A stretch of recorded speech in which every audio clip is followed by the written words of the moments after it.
I had clearly been trained to shoot with deadly accuracy, but during the test, I kept every shot just off the bullseye. During the fitness test, I did 3 reps, bent over, and faked being totally drained. Even on the easiest reverse parking drill, I slowly backed in crooked and tapped the cardboard boxes before stopping. But the final sheet showed exactly 72, just enough to get hired without standing out.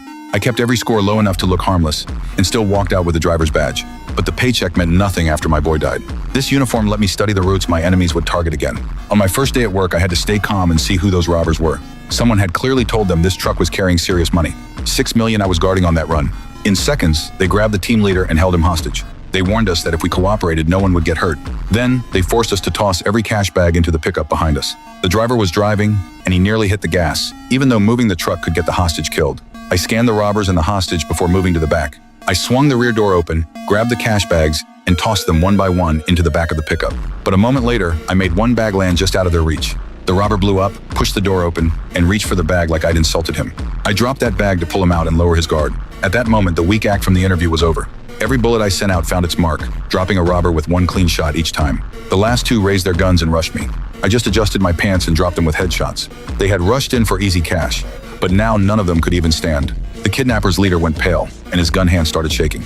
He knew he was no match for me, so he spun around and bolted, but he had already run into my kill zone. To him, I was like the Grim Reaper. Before long, I dropped the fleeing leader with one shot. Once the whole crew was down, I calmly turned and walked away. My teammates stood by the truck, pale and silent, too shocked to move.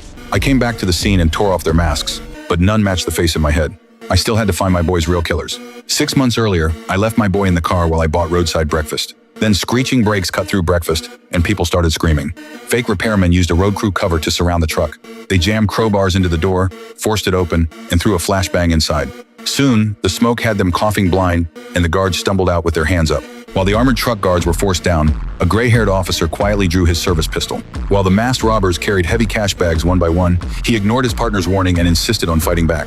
Years of military training had made these men fast, cold, and far more dangerous than street thieves. When his mask came off, his face froze and his eyes turned cold.